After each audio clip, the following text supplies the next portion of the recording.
Hello, good evening, and welcome to Off Track Small Talk.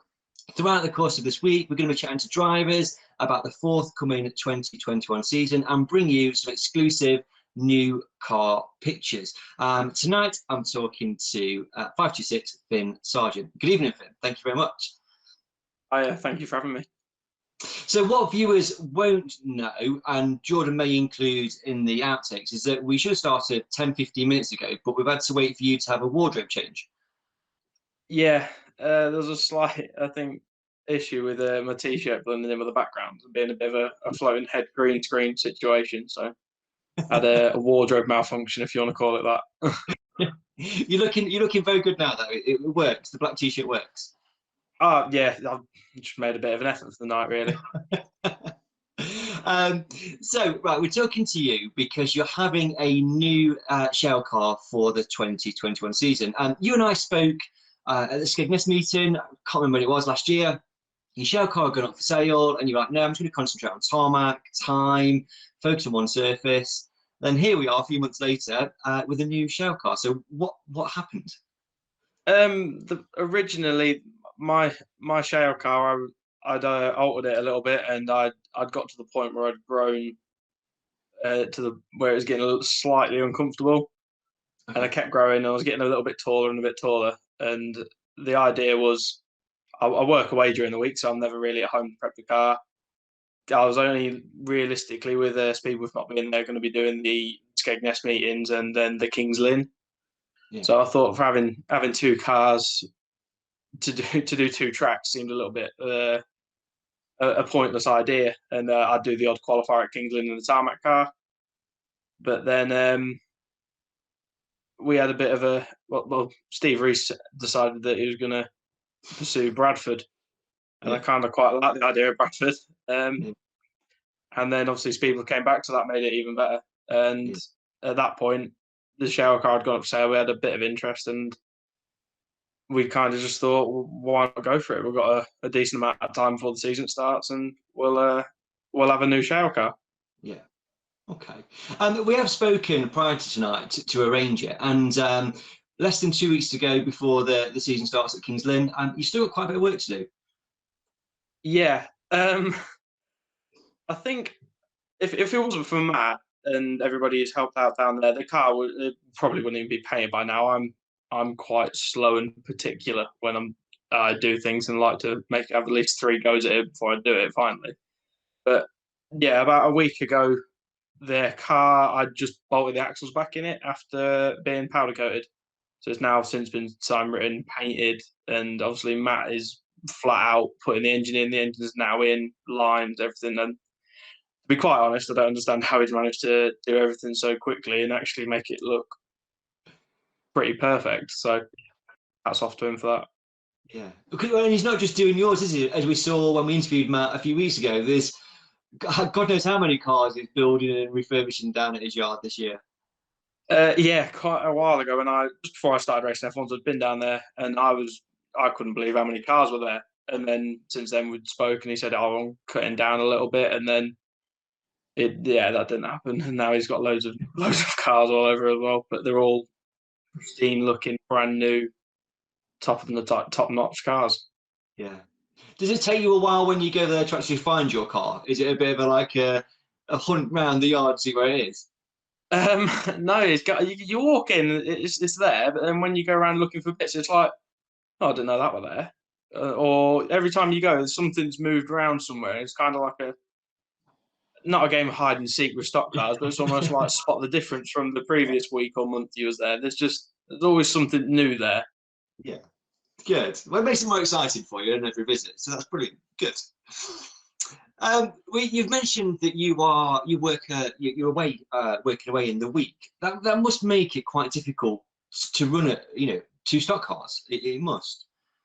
Yeah, it's not the easiest, if I'm honest. I work about 2.5 to 3 hours away from home Monday to Friday. So I pack up work at say 5 o'clock and dash back home. And then 5 o'clock last year, to be fair, I had Kyle Gray helping me quite a lot because he wasn't racing. And then quite often Friday night, I think It was about 2:15 one night we got finished in the garage. Okay. To be fair, it's quite easy. Working a little bit later on, you can move the cars around with a forklift on the road as such, and make your life a little bit easier Yeah. with no cars disturbing you or anybody disturbing you. Yeah. But it's definitely not easy. And then on a Sunday, I come back down here to do work, obviously to have a living. But it's definitely not the easiest way around it. But you can't really can't really get rid of F1s, can you? They kind of just stay around. And you don't really have a lot of choice about them. No.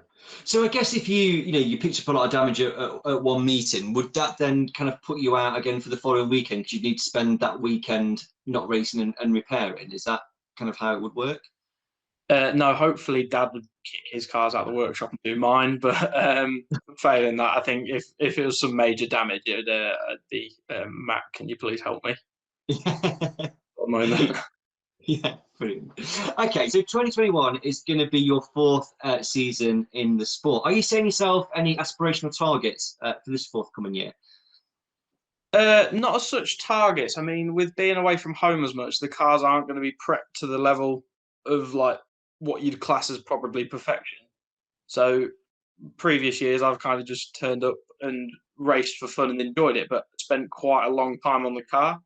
So whether that had been a bad thing as such or not, but I can't remember who I was talking to, but during the week I said like turning around your 20s is kind of like a turning point in your career almost. You either start winning things or you start like plateauing at where you're at, and hopefully it's the previous one. But Yeah. I'd quite like to, if we can go to Venray. I said this in a previous interview. I'd love to do the time trials at Venray. Yeah. There's a few things I've wanted to do, not as such win things, but just things I'd like to experience in my career. So like doing the NEC was one, and I really enjoyed doing that. But being in the world final would be a nice thing to do. I'd like to do that at Bradford, be a part of the first one back. Yeah.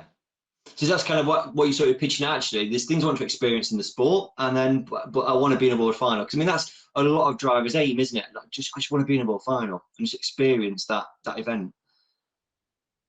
Yeah, I think Bradford's a bit of both, really. Everybody wants to experience a world final, but then and also be in a world final. But experience at Bradford is going to be a totally different thing, I think. Yeah. I've only actually been there once, and that was for Chris Binns' 50th.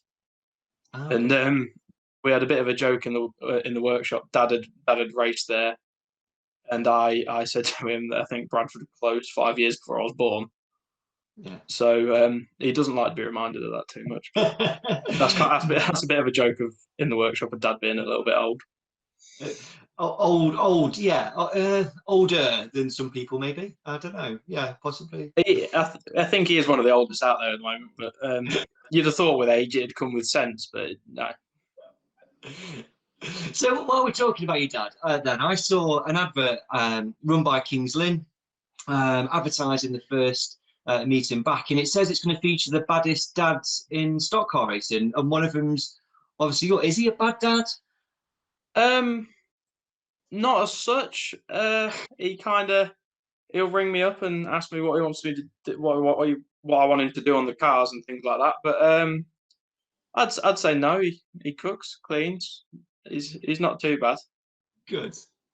So the advert's wrong. The advert's wrong. You need to get on to Paul Butler and say it's not true. Oh no, I wouldn't take perfection, but he's not too bad. Good. So you're one of the I guess the newer generation coming through the sport. Do you look at the likes of Frankie and Tom and Matt and do you aspire to be in that bracket of a top driver in the sport eventually? Are you working towards that as your goal? I don't think you can go into anything, even like football, rugby, or anything, and not want to be the top dog. I think if you're going into something, you gotta almost aspire to be the best, whether you ever become the best or not. I think if you don't aspire to be there, then there's almost no point doing it. It's the same as obviously being at school. If you don't go there to aspire to be an A-star student, then what's the point going to school? Or it's the same for racing, I'd say. Yeah. No, absolutely. Okay. You came into Formula One from Ministocks. Do you think that gives you a really good grounding? Obviously, I can see the pictures behind you on the wall. Do you think that gives you a great grounding to come into stock cars? Yeah, Ministocks compared to F1s is a massive difference. And I kind of got quite lucky with coming in. I'd done a few meetings in a junior F2 over in Holland, and that gives you a bit of rear wheel drive skill. Um, I'd say it probably benefits some of the drivers coming in, but having said that, the likes of Lewis Evans and Charlie Sauder and Ginch and everybody that coming in, they've not lacked any pace. They've been on the pace from the first meeting. Yeah. I'd say what it gives you a bigger advantage. We discussed it when we went testing at Skegness. In the wet, it gives you so much more of an advantage, I think. So, like, if you have a look at a previous Skegness wet meeting opens as not a debuter as such, but very early on, like Ministocks drivers have won. So obviously Kyle won a final. Both twins have cleaned up in the wet, and I had a good meeting there in the wet at the start of my career, and I think it just gives you a bit of car control advantage in the rain, possibly. And I'd had this discussion with Dad at testing, and I said that I think that has benefited me compared to him, possibly in the wet. Yeah. Okay, that makes sense. And did you ever consider doing anything else other than Formula One, or was it always going to be Ministocks into Formula One, or did you think actually I wanted to go into something else, or not racing at all? Originally, to be honest, when I was around 13, I was poor in running, to be honest. And I wasn't very keen on doing it. And then I was kind of come to around 14, 15, I had a bit of a turning point in the British, I think. And I nearly got the win. But up until then, I was just happy to just do something like a minor formula. Or not such a minor formula, but a lesser, a formula that doesn't race as much often. Yeah. But then it was kind of like I was getting a bit more confident. I thought, oh, possibly V8s maybe. And I mentioned it to Dad, and Dad said, "You're having an F1 or you're not racing." And I was like, "Oh, that's what it is then." And here we are. Yeah, because there is a very much. I always think that sort of second generation, third generation drivers have always got a bit more of a spotlight on them because of who the dads are. Did you kind of feel you'd got an expectation to do well in the sport? No, not as such, because the time I came in, Dad was a yellow top, and it wasn't as such like you was following in huge name footsteps, as in race wins and championships as such. So I didn't have any pressure to come in and clear up. I just wanted to come in and enjoy myself and find my feet for a few years. Yeah. Okay, yeah, good. Before we reveal your brand new shell car, what are you most looking forward to about going racing again in 2021? Breaking things possibly, because that seemed to be a bit of a trend in the last year. I think I managed to do 2 diffs and a gearbox in just the 9 meetings and a couple of practice sessions. But no, overall, just the socialising and seeing people again. I mean, last year you got to see a few people, but during the pits it just wasn't the same. Yeah. But I'm looking forward to socialising, obviously having a good laugh with everybody again, and obviously getting back into the car and having a flick round. Yeah, good. Finn, right, over to you now to reveal your new shell car for this year. Thank you. So here, well, coming up is the new shale car. I couldn't have done it without Dad, obviously, and Matt Newson and everybody at his yard for helping me do it. It's the chassis was done by Matt, and I had a bit of an input on the design of the cage as such. And then from then on, it was I chose to do the paneling and the bumpers myself. So there's a few subtle differences, I'd say, but overall, it is still a Newson car and pretty much a copy of Dad's. But thank you very much to everybody who's helped, and I couldn't do it without everybody whose name's on the car. So here you go.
It does look absolutely fantastic, Finn. A real credit to you and Matt. And it also looks very glittery as well. Yeah, that was kind of a bit of a last minute change. With having a bit of time to do it, I'd had loads of colour ideas through my head and eventually couldn't choose. And then it got to the point I just said, well, I'll have to have that one because I'd been spoiled for choice almost. So it is quite, as you say, glittery. There's quite a bit of pearl flake in both the paint and the wing. Very nice, very, very nice. So in terms of your tarmac car, have you done much to that over the winter? The tarmac car is what you'd say is just a standard sort of rebuild. After a few of the battle scars at the end of the year, it needed a bit of a refresh. So it had 2 bumpers, 2 nerf rails, a back to chassis rebuild completely, pretty much. New brakes, new wiring, and then other than that, it was just all reassembled as was really. And after having a bit of a test in it goes around just the same as it did before. So hopefully it's worked for the first meeting back being quite a big meeting. Yeah, and have you been testing already then this year in it?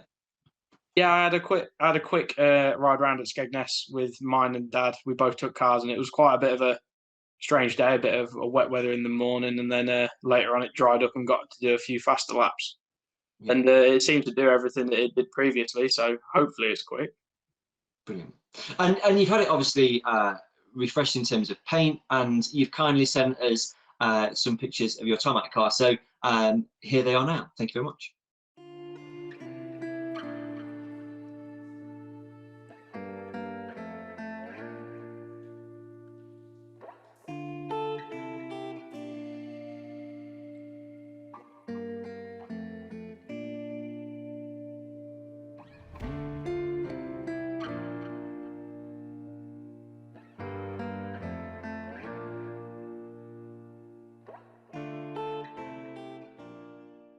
Finn, another fantastic looking car. So you mentioned just before we sort of broke to put the pictures in there that what you'd done to that. And are you doing all that work yourself kind of at your dad's or at home? Yeah, mainly most weekends when I've gone back, I'd been doing the car. So originally, at the very early end of this year, I'd done the tarmac car. The tarmac car was sat waiting to go. Apart from paint and signs, obviously me being a little bit picky, I didn't know what colour I wanted it and such. And then we've obviously got what we've got now. And then during that time that I was waiting, I was getting prepared to do the shale car.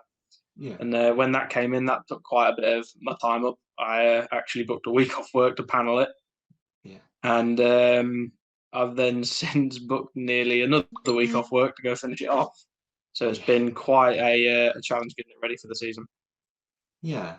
So you've kind of described a lot of work that you're doing yourself. When we've done the off-track interviews, drivers have said that actually to run a Formula One, you need a big team around you. Do you have people that come and help in the garage? In the garage as such, is mainly Dad prepping the cars. We do have a few people that come down, Mark and Paul, they come down and give advice or in a hand. But at the weekend, we have quite a few that come with us. If obviously I listed everybody, I'd forget someone. So there's quite a few people that come and give us a hand at the weekend, even if it's just simple things like filling up the cars or changing wheels. Yeah, brilliant. Okay, lovely. Thank you. Finn, it's been an absolute pleasure talking to you this evening. Good luck for 2021. But before you go, I was wondering if you could do me a slight favour. So I don't know if you remember back to kind of winter time, your dad was on here quite a lot. We did the Chase Series prize draw, we did the awards night. And ever since then, it's almost every week he's like messaging me, will you interview me again? Can I do something again? And it's becoming a bit awkward now. Like I've run out of excuses of reasons as to why he can't. So could you just have a word? Because I don't know what to say anymore. I'll have a word with the home and ask them to just take the internet away from him. And hopefully they'll remove the Wi-Fi from his room. Cheers, Finn. I knew you could help. And I know it's a bit of a public forum to do this, but I knew you'd be able to help me on this one. So thank you very much. Not a problem. I'm willing to help anyway. If anybody needs them or him to leave them alone, or just a gentle word to say, look, he's we could maybe put like a helpline number across the bottom of the screen now. That kind of Jordan could put that on. Just they could contact you directly. That'd work. Yeah, just put Dad's phone number in. Put Dad's phone number in it. I'll give you it. Finn, thank you so much, and I look forward to seeing you at King's Lynn in what is only 10 days away, 11 days away, 12 days away actually. So bit of work to do. I'll leave you to Yeah, it. please don't remind me. But yeah, thank you. Cheers, Ben. Thank you very much. Thank you. Bye bye.